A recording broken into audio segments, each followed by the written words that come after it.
Hi, I'm Ty, and I'm on a mission to grow as much as I can here at PDX Garden Home, a half-acre urban garden in Portland, Oregon, Zone 8B. I pursue this goal to donate harvest to food pantries and just for the love of gardening. Come along, let me show you what I've been up to this week. Let's talk about gardening in February, a time when the winter is slowly fading away and the first signs of spring are starting to appear.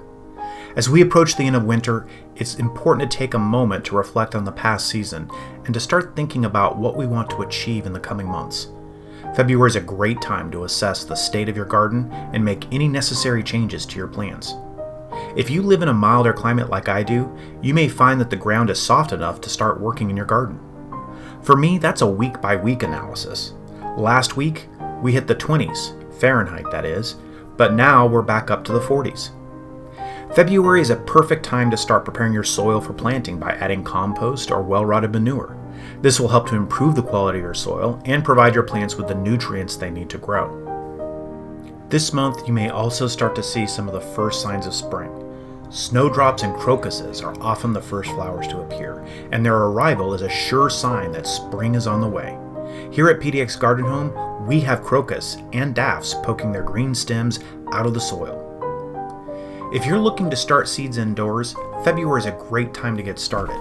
You've seen me starting flowers like petunias and impatiens in prior videos, but this is also a time to get an early start on the veg garden.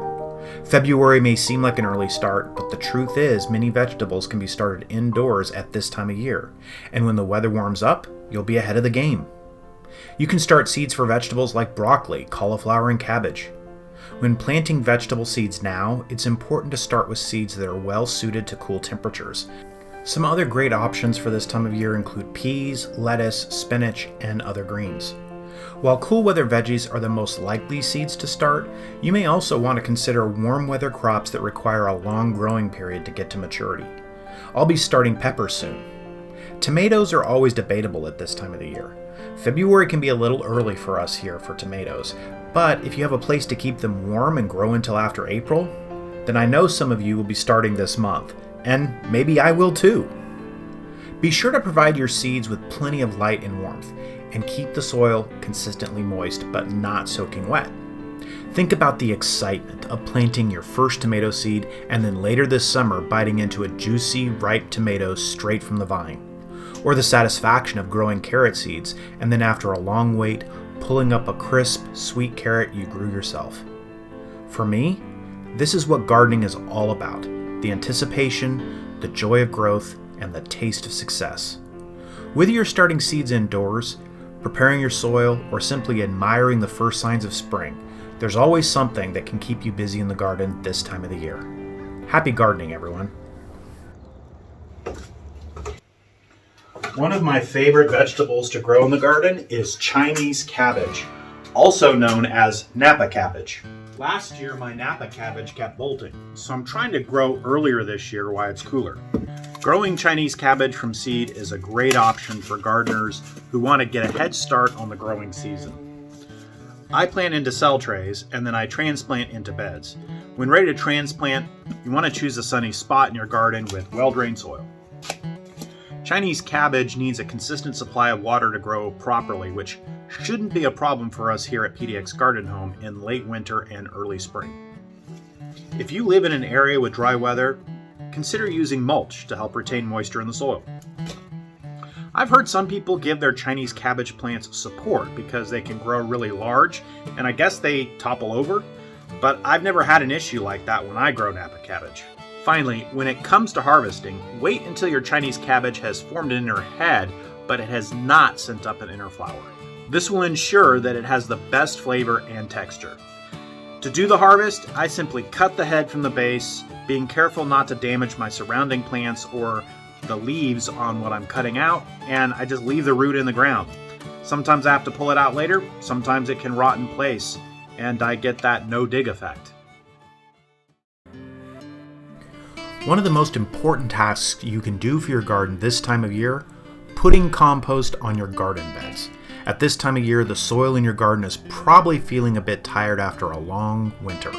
Compost is like a superfood for your soil, providing it with all the nutrients and organic matter that will help it be healthy and productive. Consider my words carefully though. Superfood for your soil. It's about feeding the soil and creating an awesome environment for your plants to have the best possible start when they begin to grow in the spring. I'm not saying compost is direct superfood for your plants.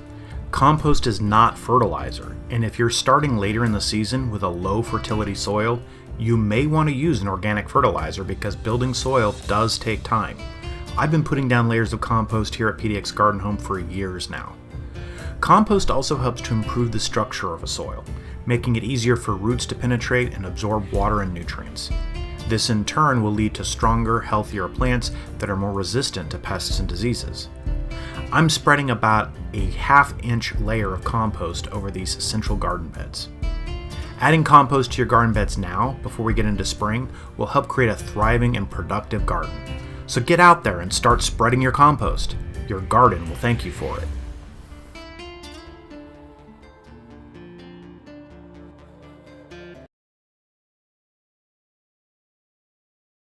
Well, I thought it'd be fun to catch you up on a couple of the infrastructure projects I had going on this winter. This is the tall bed that I've been working on this winter, and it's about done. I built it with plywood wood, and it's about 3.5 feet tall or so. It's a little bit taller than I would do if I were to do this again. Right now, I'm just working on putting an armrest around the top of it here. In keeping with the lack of precision or craftsmanship that I've used with the rest of this project, you can see the corner cuts that I've made are pretty rough to fit these armrests on. So what do you think? Should I paint it?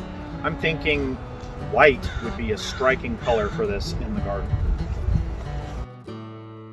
Well, I've got 2 sides in on my new compost bin here. It's kind of similar to the other compost bins I've had, and yeah, I'm just kind of throwing all my loose lumber together here any way I can. The width of this is a little bit longer than the length of some of the pallet wood, so I'm piecing it together. I'm duct taping it together, so to speak. Not really, I'm using nails and screws and stuff like that, but yeah, this is where it is so far. I'll keep you updated.